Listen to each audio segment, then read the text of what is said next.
I don't know what's going on, but I need some advice. I've changed the names and ages, especially since my family is on Reddit.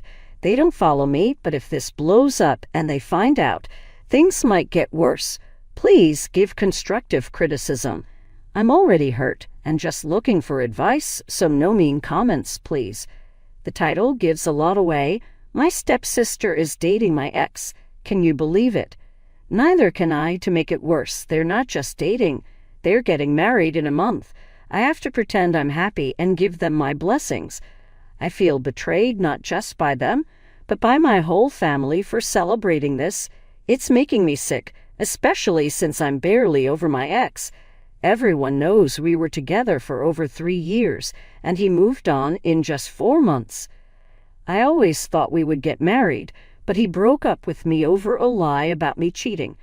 I didn't cheat, and I swear I didn't.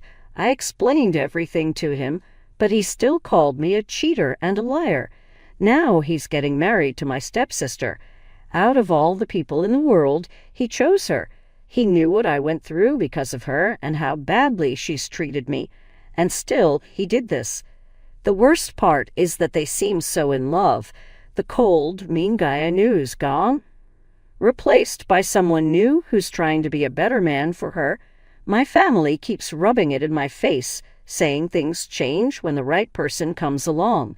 Every word shatters me. I have to pretend I'm happy for them, but it's not normal for my stepsister to date my ex of 3 years, knowing we were going to get married. I feel utterly betrayed.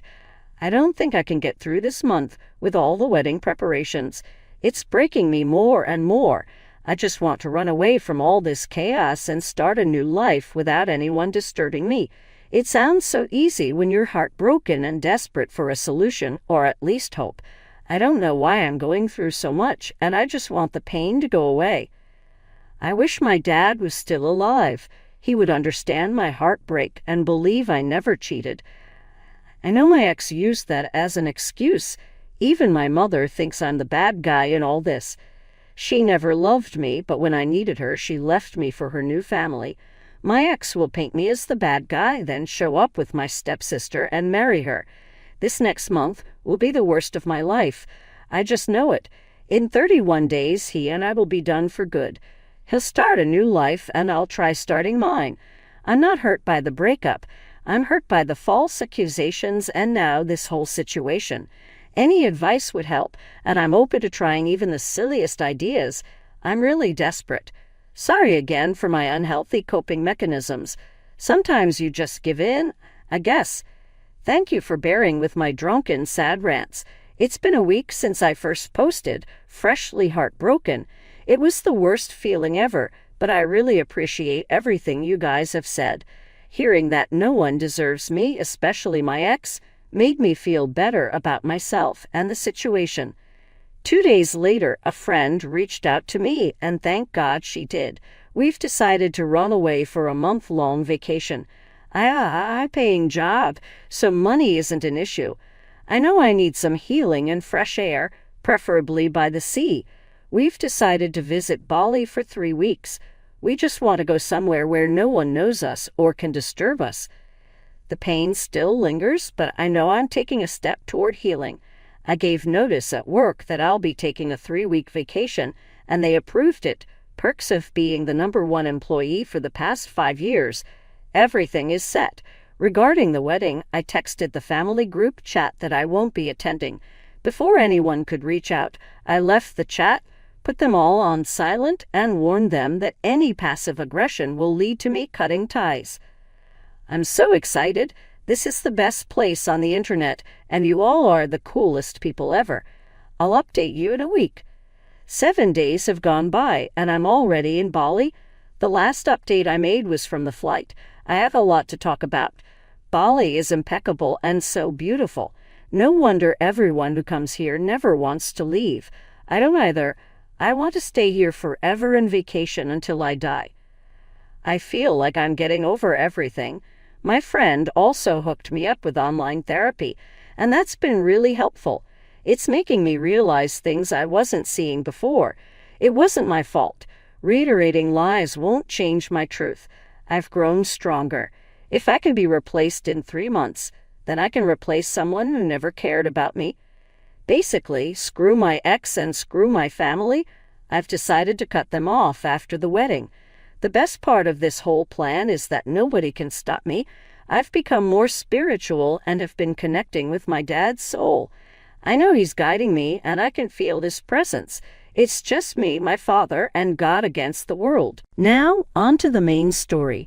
While exploring the city, I bumped into an old friend, my high school best friend and my stepsister's true, unrequited love. She pursued him for years, but he liked me, so she bullied me out of jealousy. We went for a drink, then to the beach, and shared what was happening in our lives. I ended up telling him my sad story, and he was really sympathetic. He's everything I wanted my ex to be, and I still don't know why I never gave him a chance. We talked and ended up spending the night together. It was the best night ever. I felt so connected to him. We haven't become exclusive yet, and we're definitely taking it slowly. Don't worry about my other friend being left out. Her boyfriend joined us this weekend too. Now we both have our partners with us, and it feels complete. We're returning home tomorrow, and the wedding is in 2 days. We'll arrive in 1 day, rest the next, and then show up to the wedding. Yes, I've decided to attend and show them how much I've healed. It's time for my stepsister to know how I felt. And no, I'm not manipulating anyone. It was his idea to show up together. This is going to be the best Sunday of my life. So, the final update for this post. I did what I had to do, and I wish you all could have seen the drama unfold. I showed up dressed up with my boyfriend. We're not official yet, but we introduced each other as that.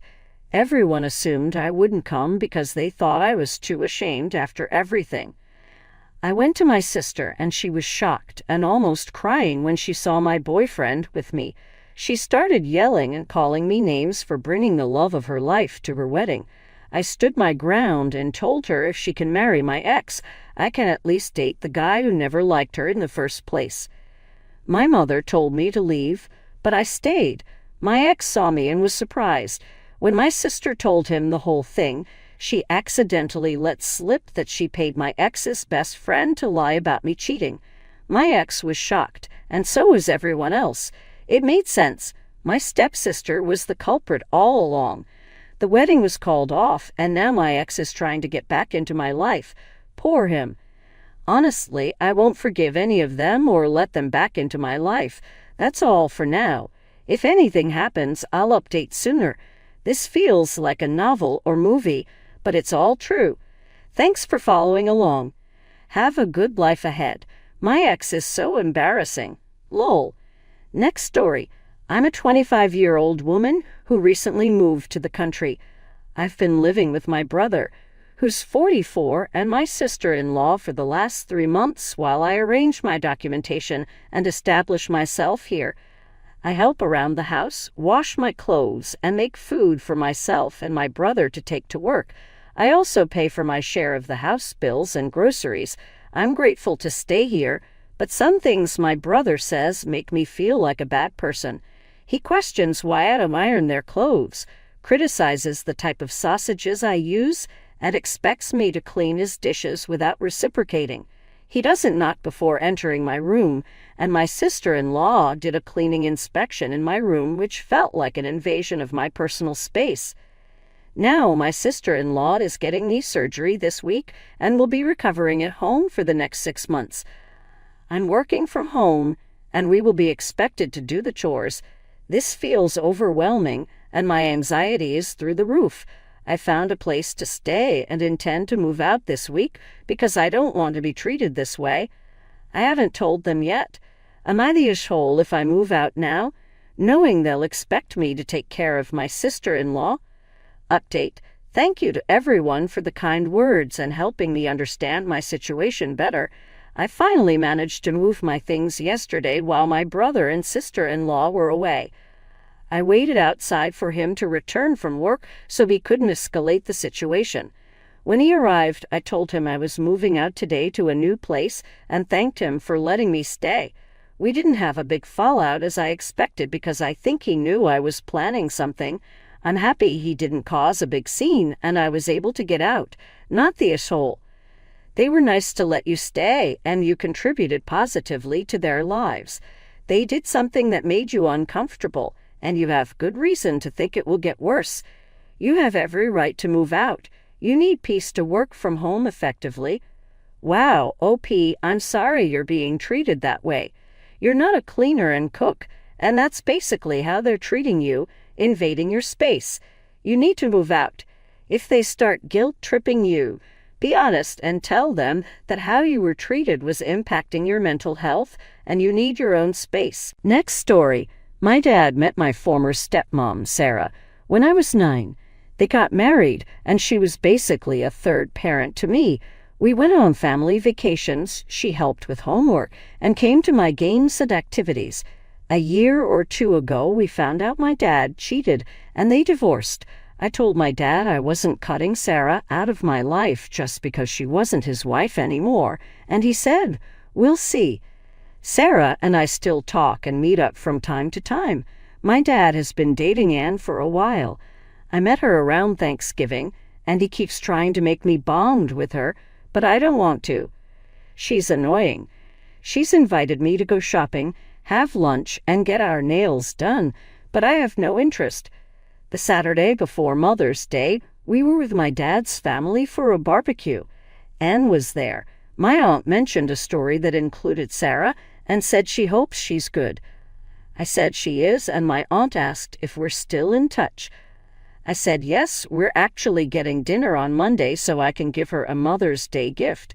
My dad asked, her gift. For what? I said, Mother's Day. She was my stepmom for over 15 years, I said. He replied, well, she's not anymore. I ignored him and started talking about something else. I spent Mother's Day with my mom. But Sunday night my dad called and said he doesn't think I should be in contact with Sarah anymore. He said it hurt Anne's feelings when I told him I was meeting Sarah for dinner and got her a gift. He said it's wrong since I won't even put in the effort to get to know Anne and didn't give her anything for Christmas. He suggested I get Anne something small for Mother's Day. I asked why, saying, she's not my mom. He replied, I know, but she's my girlfriend and I'm your dad. You should put in more effort. I told my dad that being in my life is an equal opportunity and I don't owe Anne anything. He said I was being stubborn and needed to grow up. Not getting to know Anne has nothing to do with Sarah. Before my dad met Sarah, his girlfriends were weird. One acted like we were instant besties, one apparently called my mom wanting to be her friend, and one kept trying to make me a girly girl. He'd stay with them a few months and then find someone new. As a kid, I got to know them all, but I don't anymore. I probably feel the same way even if he never met or married Sarah. Am I the asshole for still talking to Sarah and not getting to know Anne? NTTA, your dad divorced Sarah. You didn't. She's been an important part of your life for years, essentially a parent. Expecting you to drop her from your life is selfish. As for Anne, you're under no obligation to bond with her. Your dad chose to bring her into your life. You didn't.